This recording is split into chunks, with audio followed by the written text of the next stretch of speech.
Hey guys, today I will be showing you how to melt cheese with a hairdryer. Let's get to it. First, you will need a working hairdryer.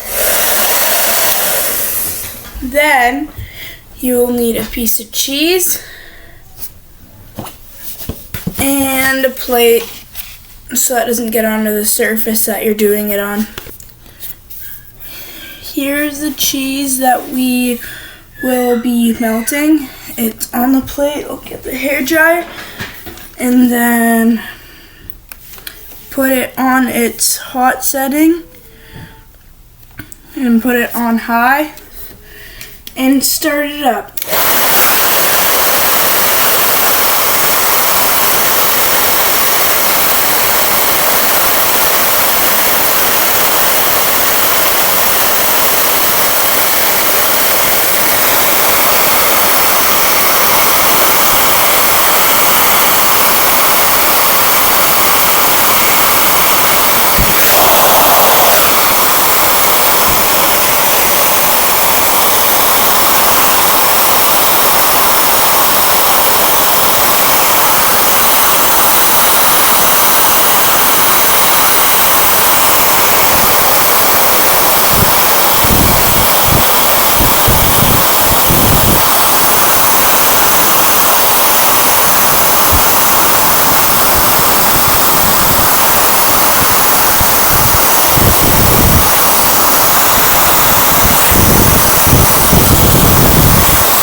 And that is how you melt cheese with a hairdryer.